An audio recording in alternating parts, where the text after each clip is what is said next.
Chapter 8. The historical commitment of philosophy.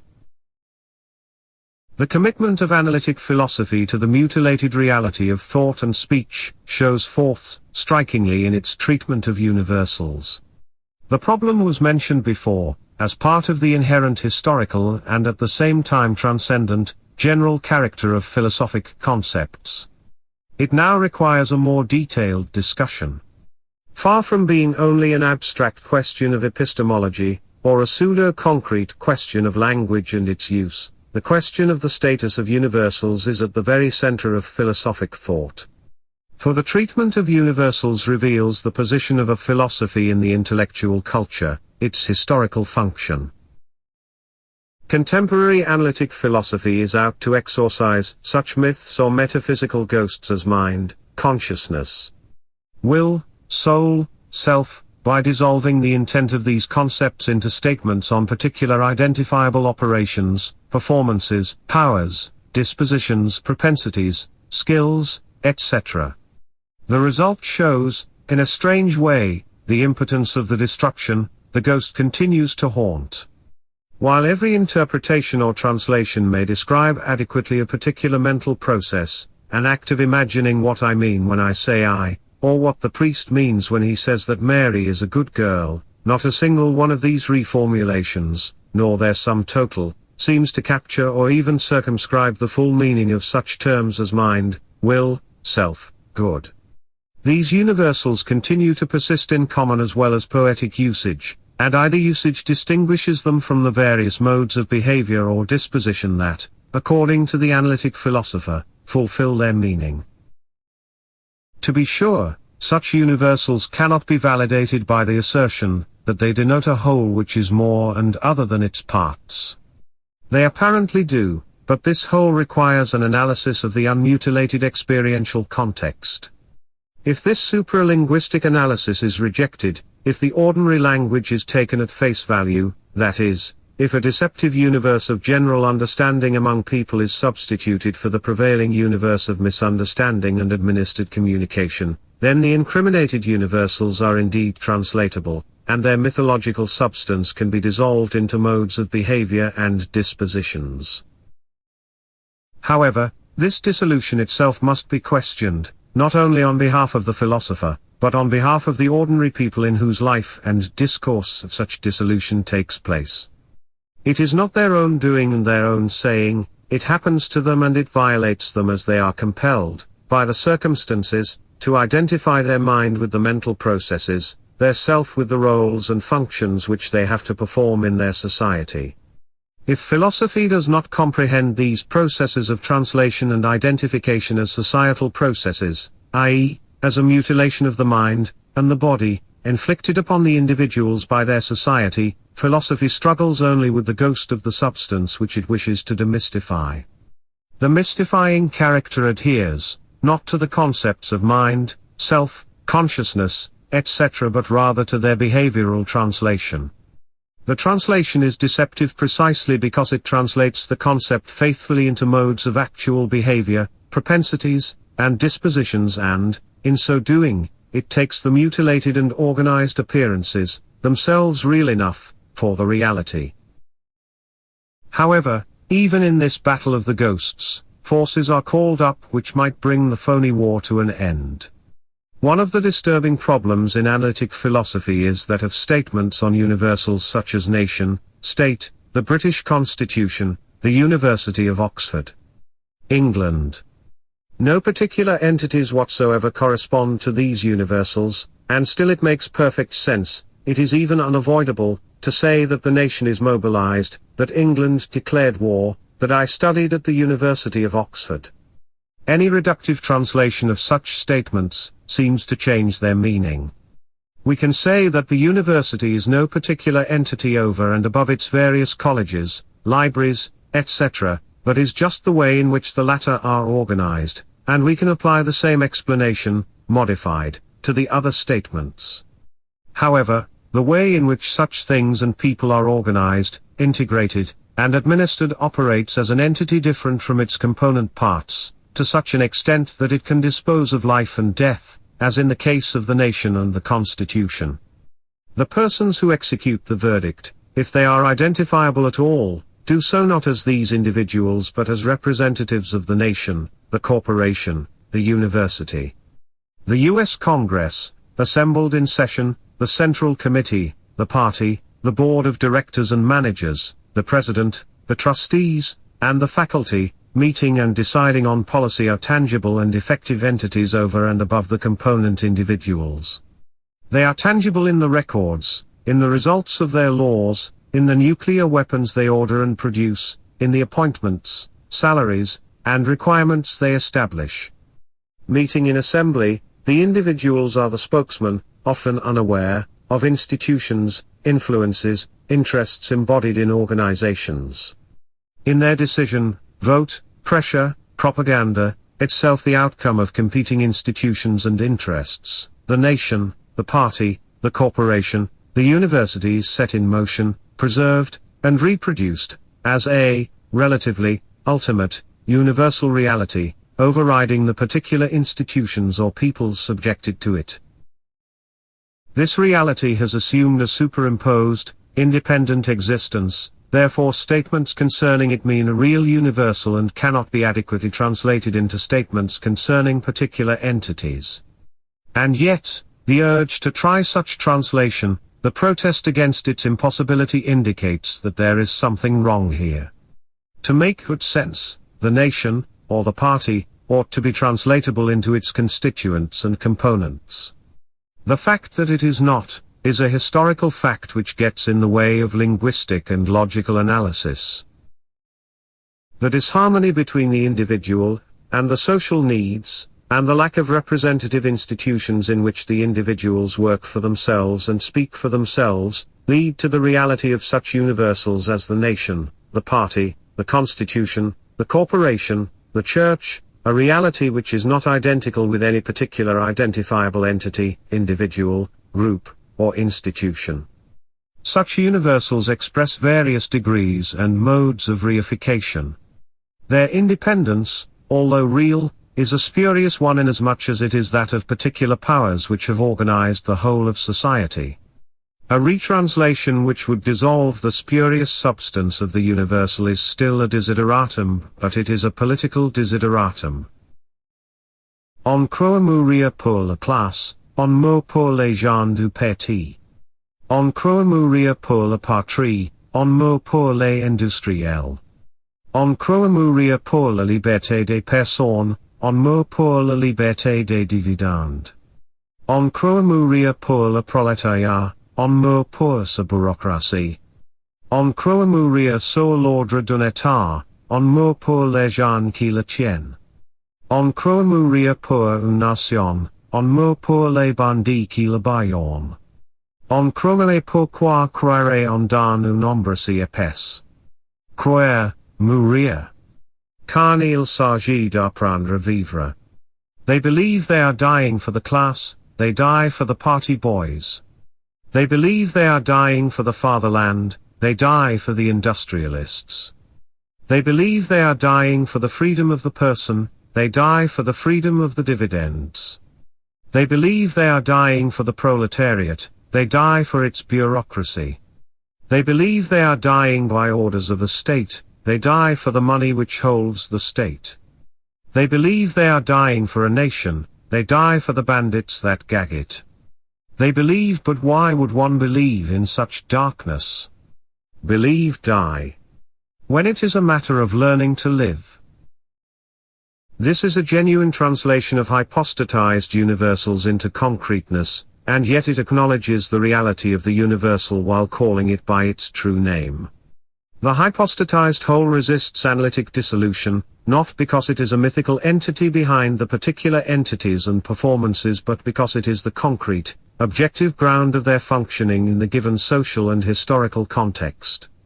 As such, it is a real force, felt and exercised by the individuals in their actions, circumstances, and relationships. They share in it, in a very unequal way, it decides on their existence, and their possibilities. The real ghost is of a very forcible reality, that of the separate and independent power of the whole over the individuals. And this whole is not merely a perceived gestalt, as in psychology, nor a metaphysical absolute, as in Hegel, nor a totalitarian state, as in poor political science. It is the established state of affairs which determines the life of the individuals. However, even if we grant such a reality to these political universals, do not all the other universals have a very different status? They do, but their analysis is all too easily kept within the limits of academic philosophy. The following discussion does not claim to enter into the problem of universals, it only tries to elucidate the, artificially, limited scope of philosophic analysis, and to indicate the need for going beyond these limits.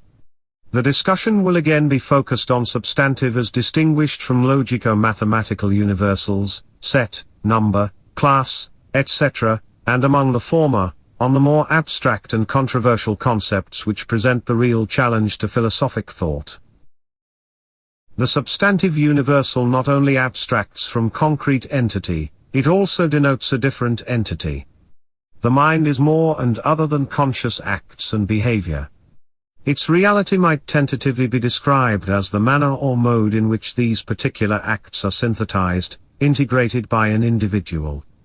One might be tempted to say a priori synthesized by a transcendental apperception, in the sense that the integrating synthesis which renders the particular processes and acts possible precedes them, shapes them, distinguishes them from other minds. Still, this formulation would do violence to Kant's concept, for the priority of such consciousness is an empirical one, which includes the supra-individual experience, ideas, aspirations of particular social groups.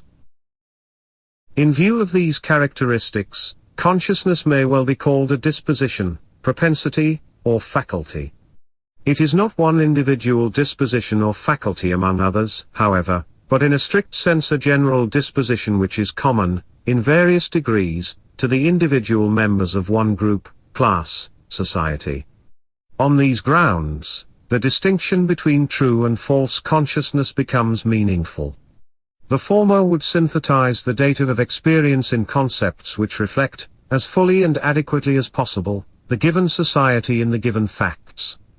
This sociological definition is suggested, not because of any prejudice in favor of sociology, but because of the factual ingression of society into the data of experience. Consequently, the repression of society in the formation of concepts is tantamount to an academic confinement of experience, a restriction of meaning. Moreover, the normal restriction of experience produces a pervasive tension, even conflict, between the mind and the mental processes, between consciousness and conscious acts. If I speak of the mind of a person, I do not merely refer to his mental processes as they are revealed in his expression, speech, behavior, etc., nor merely of his dispositions or faculties as experienced or inferred from experience. I also mean that which he does not express, for which he shows no disposition, but which is present nevertheless, and which determines, to a considerable extent, his behavior, his understanding, the formation and range of his concepts. Thus negatively present are the specific environmental forces which precondition his mind for the spontaneous repulsion of certain data, conditions, relations. They are present as repelled material. Their absence is a reality, a positive factor that explains his actual mental processes, the meaning of his words and behavior. Meaning for whom? Not only for the professional philosopher, whose task it is to rectify the wrong that pervades the universe of ordinary discourse, but also for those who suffer this wrong although they may not be aware of it, for Joe Doe and Richard Roe. Contemporary linguistic analysis shirks this task by interpreting concepts in terms of an impoverished and preconditioned mind. What is at stake is the unabridged and unexpurgated intent of certain key concepts, their function in the unrepressed understanding of reality, in nonconformist, critical thought. Are the remarks just submitted on the reality content of such universals as mind and consciousness applicable to other concepts, such as the abstract yet substantive universals, beauty, justice, happiness, with their contraries? It seems that the persistence of these untranslatable universals as nodal points of thought reflects the unhappy consciousness of a divided world in which that which is falls short of, and even denies, that which can be. The irreducible difference between the universal and its particulars seems to be rooted in the primary experience of the inconquerable difference between potentiality and actuality, between two dimensions of the one experienced world. The universal comprehends in one idea the possibilities which are realized, and at the same time arrested, in reality. Talking of a beautiful girl, a beautiful landscape, a beautiful picture, I certainly have very different things in mind. What is common to all of them, beauty is neither a mysterious entity, nor a mysterious word. On the contrary, nothing is perhaps more directly and dearly experienced than the appearance of beauty in various beautiful objects. The boyfriend and the philosopher, the artist and the mortician may define it in very different ways, but they all define the same specific state or condition, some quality or qualities which make the beautiful contrast with other objects. In this vagueness and directness, beauty is experienced in the beautiful, that is, it is seen, heard, smelled, touched, felt, comprehended. It is experienced almost as a shock, perhaps due to the contrast character of beauty, which breaks the circle of everyday experience and opens, for a short moment, another reality, of which fright may be an integral element. This description is of precisely that metaphysical character which positivistic analysis wishes to eliminate by translation, but the translation eliminates that which was to be defined. There are many more or less satisfactory technical definitions of beauty in aesthetics, but there seems to be only one which preserves the experiential content of beauty, and which is therefore the least exact definition, beauty as a promesse de bonheur. It captures the reference to a condition of men and things, and to a relation between men and things which occur momentarily while vanishing, which appear in as many different forms as there are individuals and which, in vanishing, manifest what can be. The protest against the vague, obscure, metaphysical character of such universals, the insistence on familiar concreteness and protected security of common and scientific sense still reveal something of that primordial anxiety which guided the recorded origins of philosophic thought in its evolution from religion to mythology, and from mythology to logic. Defense and security still are large items in the intellectual as well as national budget. The unpurged experience seems to be more familiar with the abstract and universal than is the analytic philosophy. It seems to be embedded in a metaphysical world. Universals are primary elements of experience, universals not as philosophic concepts but as the very qualities of the world with which one is daily confronted.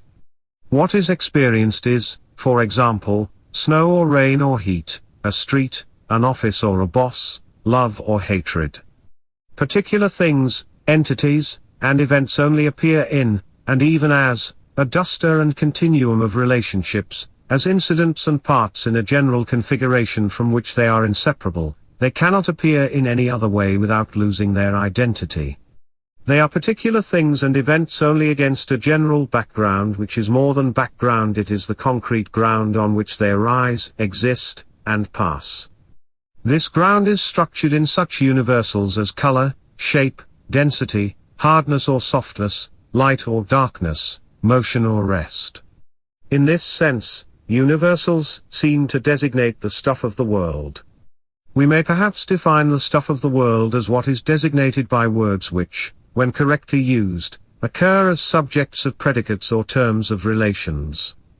In that sense, I should say that the stuff of the world consists of things like whiteness, rather than of objects having the property of being white. Traditionally, qualities, such as white or hard or sweet, counted as universals, but if the above theory is valid, they are syntactically more akin to substances. The substantive character of qualities points to the experiential origin of substantive universals, to the manner in which concepts originate in immediate experience. Humboldt's philosophy of language emphasizes the experiential character of the concept in its relation to the word. It leads him to assume an original kinship not only between concepts and words, but also between concepts and sounds, laute. However, if the word, as the vehicle of concepts, is the real element of language, it does not communicate the concept ready-made, nor does it contain the concept already fixed and closed. The word merely suggests a concept, relates itself to a universal. But precisely the relation of the world to a substantive universal concept makes it impossible, according to Humboldt, to imagine the origin of language as starting from the signification of objects by words and then proceeding to their combination, Zusammenfügung. In reality, speech is not put together from preceding words, but quite the reverse. Words emerge from the whole of speech, aus dem Ganzen der Rede. The whole that here comes to view must be cleared from all misunderstanding in terms of an independent entity, of a Gestalt, and the like. The concept somehow expresses the difference and tension between potentiality and actuality, identity in this difference. It appears in the relation between the qualities white, hard, but also beautiful, free, just, and the corresponding concepts, whiteness, hardness, beauty, freedom, justice. The abstract character of the latter seems to designate the more concrete qualities as part realizations, aspects, manifestations of a more universal and more excellent quality, which is experienced in the concrete. And by virtue of this relation, the concrete quality seems to represent a negation as well as realization of the universal. Snow is white but not whiteness, a girl may be beautiful, even a beauty, but not beauty, a country may be free, in comparison with others, because its people have certain liberties, but it is not the very embodiment of freedom. Moreover, the concepts are meaningful only in experienced contrast with their opposites, white with not white, beautiful with not beautiful. Negative statements can sometimes be translated into positive ones, black or gray for not white, ugly for not beautiful. These formulations do not alter the relation between the abstract concept and its concrete realizations. The universal concept denotes that which the particular entity is, and is not. The translation can eliminate the hidden negation by reformulating the meaning in a non-contradictory proposition, but the untranslated statement suggests a real want. There is more in the abstract noun, beauty, freedom, than in the qualities, beautiful, free, attributed to the particular person, thing or condition. The substantive universal intends qualities which surpass all particular experience, but persist in the mind, not as a figment of imagination nor as more logical possibilities but as the stuff of which our world consists. No snow is pure white, nor is any cruel beast or man all the cruelty man knows as an almost inexhaustible force in history and imagination. Now there is a large class of concepts, we dare say, the philosophically relevant concepts, where the quantitative relation between the universal and the particular assumes a qualitative aspect, where the abstract universal seems to designate potentialities in a concrete, historical sense. However man, nature, justice, beauty or freedom may be defined, they synthesize experiential contents into ideas which transcend their particular realizations as something that is to be surpassed, overcome. Thus the concept of beauty comprehends all the beauty not yet realized, the concept of freedom all the liberty not yet attained. Or, to take another example, the philosophic concept man aims at the fully developed human faculties which are his distinguishing faculties, and which appear as possibilities of the conditions in which men actually live. The concept articulates the qualities which are considered, typically human. The vague phrase may serve to elucidate the ambiguity in such philosophic definitions, namely, they assemble the qualities which pertain to all men as contrasted with other living beings, and, at the same time, are claimed as the most adequate or highest realization of man. Such universals thus appear as conceptual instruments for understanding the particular conditions of things in the light of their potentialities. They are historical and suprahistorical, they conceptualize the stuff of which the experienced world consists, and they conceptualize it with a view of its possibilities, in the light of their actual limitation, suppression, and denial. Neither the experience nor the judgment is private. The philosophic concepts are formed and developed in the consciousness of a general condition in a historical continuum, they are elaborated from an individual position within a specific society. The stuff of thought is historical stuff, no matter how abstract, general, or pure it may become in philosophic or scientific theory. The abstract universal and at the same time historical character of these eternal objects of thought is recognized and clearly stated in Whitehead's Science and the Modern World. Eternal objects are, in their nature, abstract. By abstract I mean that what an eternal object is in itself, that is to say, its essence, is comprehensible without reference to some one particular experience. To be abstract is to transcend the particular occasion of actual happening. But to transcend an actual occasion does not mean being disconnected from it. On the contrary, I hold that each eternal object has its own proper connection with each such occasion, which I term its mode of ingression into that occasion. Thus the metaphysical status of an eternal object is that of a possibility for an actuality. Every actual occasion is defined as to its character by how these possibilities are actualized for that occasion. Elements of experience, projection and anticipation of real possibilities enter into the conceptual syntheses, in respectable form as hypotheses, in disreputable form as metaphysics. In various degrees, they are unrealistic because they transgress beyond the established universe of behavior, and they may even be undesirable in the interest of neatness and exactness. Certainly, in philosophic analysis, little real advance is to be hoped for in expanding our universe to include so-called possible entities, but it all depends on how Occam's razor is applied, that is to say, which possibilities are to be cut off. The possibility of an entirely different societal organization of life has nothing in common with the possibility of a man with a green hat appearing in all doorways tomorrow, but treating them with the same logic may serve the defamation of undesirable possibilities. Criticizing the introduction of possible entities, Quine writes that such an overpopulated universe is in many ways unlovely. It offends the aesthetic sense of us who have a taste for desert landscapes, but this is not the worst of it. Such a slum of possibles is a breeding ground for disorderly elements. Contemporary philosophy has rarely attained a more authentic formulation of the conflict between its intent and its function.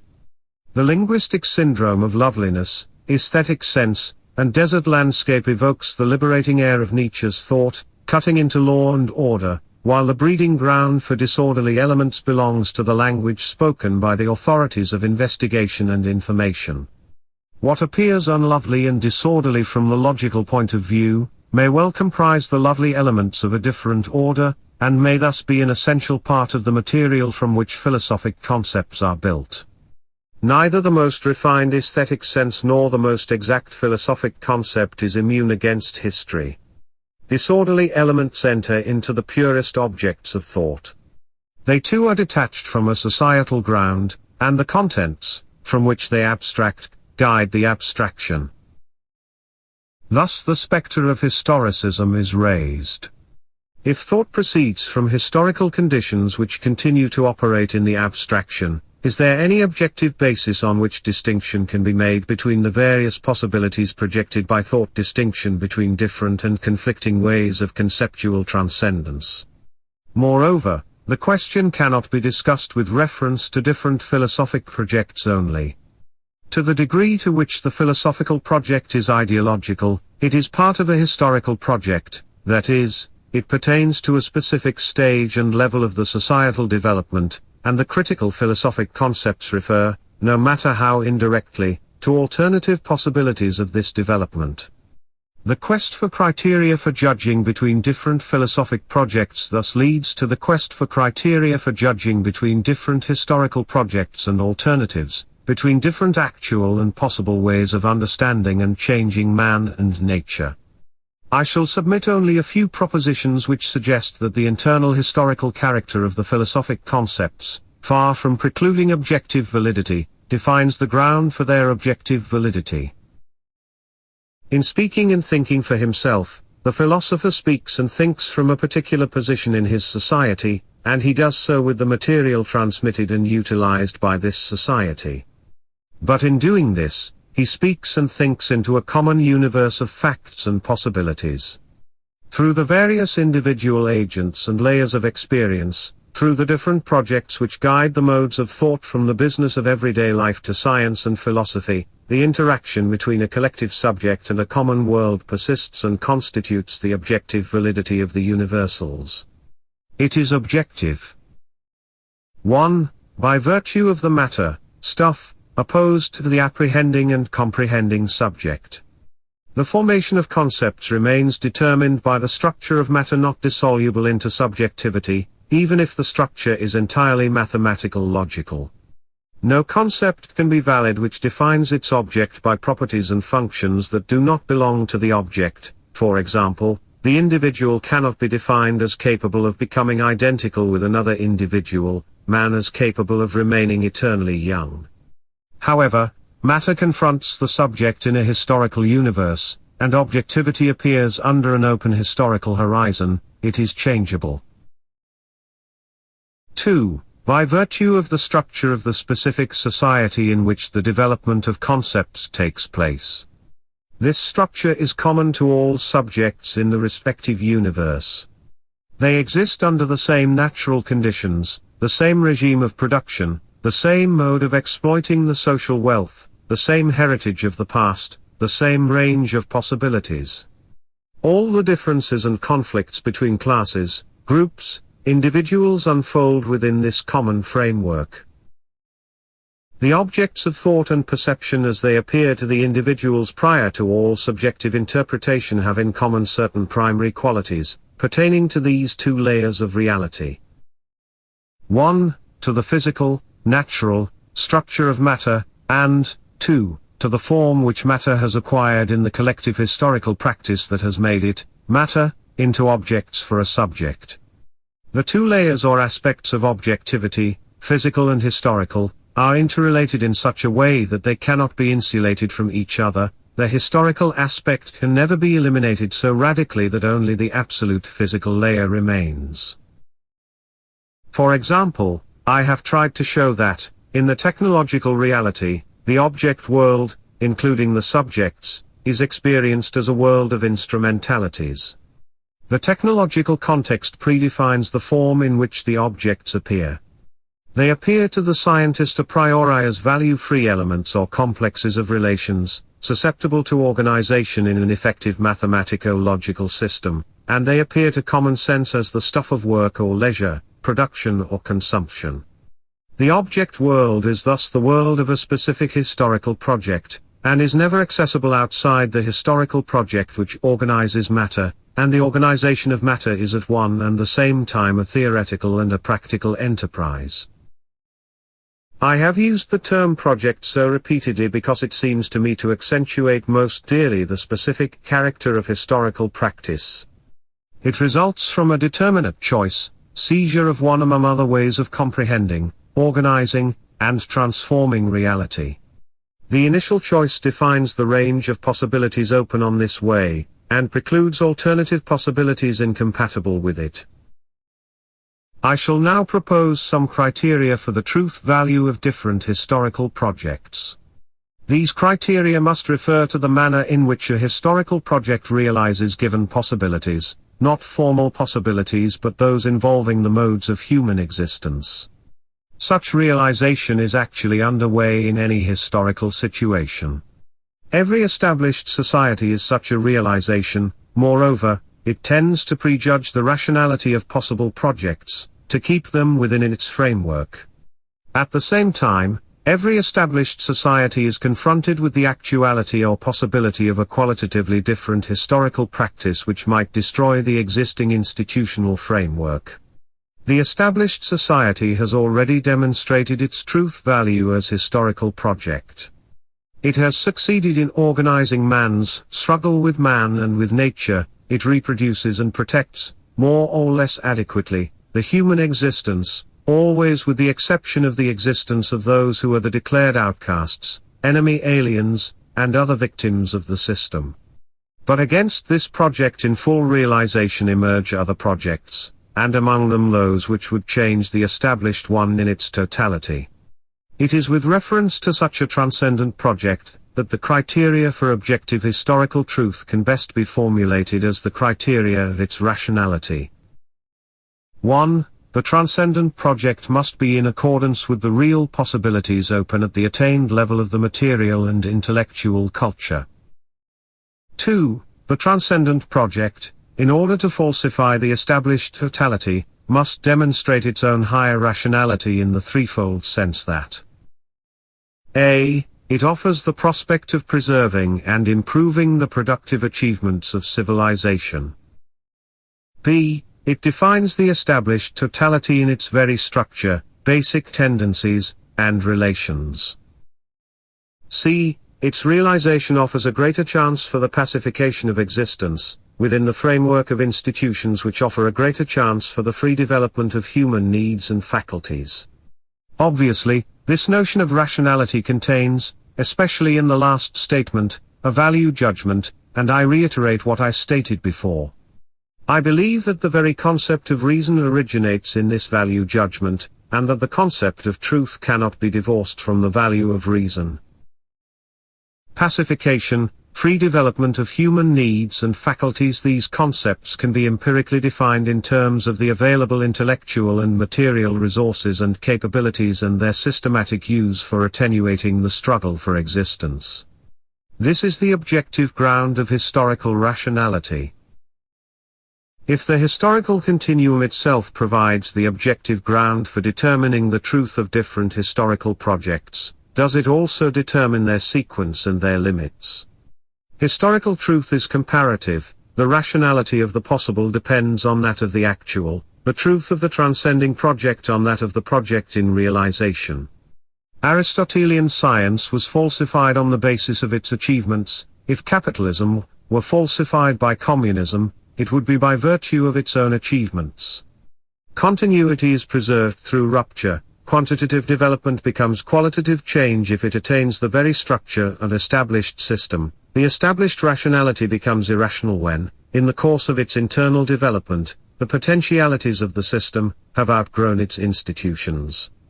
Such internal refutation pertains to the historical character of reality, and the same character confers upon the concepts which comprehend this reality their critical intent. They recognize and anticipate the irrational in the established reality, they project the historical negation. Is this negation a determinate one, that is the internal succession of a historical project, once it has become a totality, necessarily predetermined by the structure of this totality? If so, then the term project would be deceptive. That which is historical possibility would sooner or later be real, and the definition of liberty as comprehended necessity would have a repressive connotation which it does not have. All this may not matter much. What does matter is that such historical determination would, in spite of all subtle ethics and psychology, absolve the crimes against humanity which civilization continues to commit and thus facilitate this continuation.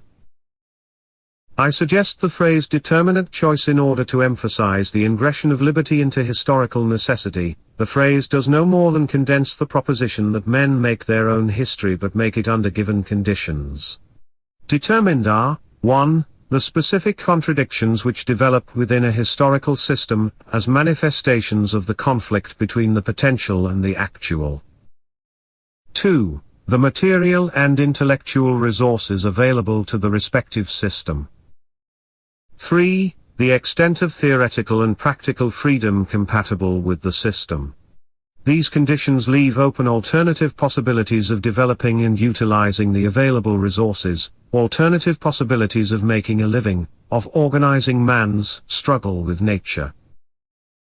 Thus, within the framework of a given situation, industrialization can proceed in different ways, under collective or private control, and, even under private control, in different directions of progress and with different aims. The choice is primarily, but only primarily, the privilege of those groups which have attained control over the productive process. Their control projects the way of life for the whole, and the ensuing and enslaving necessity is the result of their freedom. And the possible abolition of this necessity depends on a new ingression of freedom, not any freedom, but that of men who comprehend the given necessity as insufferable pain, and as unnecessary. As historical process, the dialectical process involves consciousness, recognition and seizure of the liberating potentialities. Thus it involves freedom.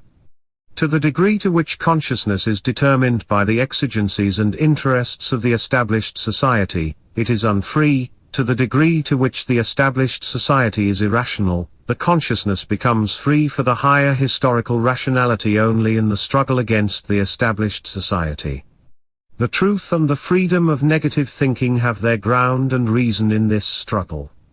Thus, according to Marx, the proletariat is the liberating historical force only as revolutionary force. The determinate negation of capitalism occurs if and when the proletariat has become conscious of itself and of the conditions and processes which make up its society. This consciousness is prerequisite as well as an element of the negating practice.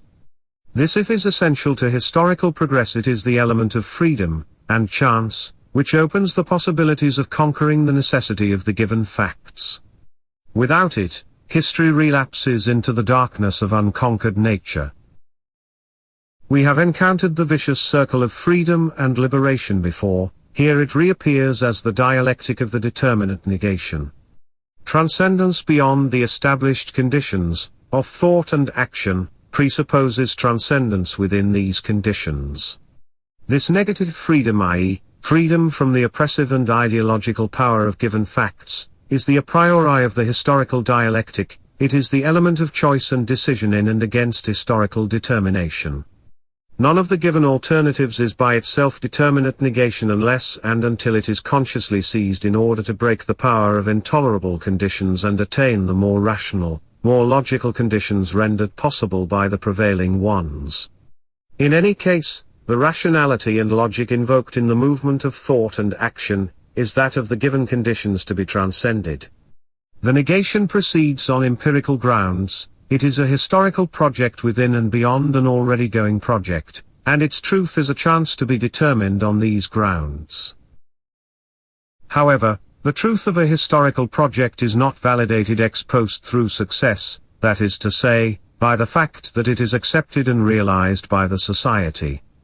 Galilean science was true while it was still condemned. Marxian theory was already true at the time of the Communist Manifesto. Fascism remains false even if it is in ascent on an international scale, true and false always in the sense of historical rationality as defined above. In the contemporary period, all historical projects tend to be polarized on the two conflicting totalities, capitalism and communism, and the outcome seems to depend on two antagonistic series of factors. 1. The greater force of destruction. 2. The greater productivity without destruction. In other words, the higher historical truth would pertain to the system which offers the greater chance of pacification.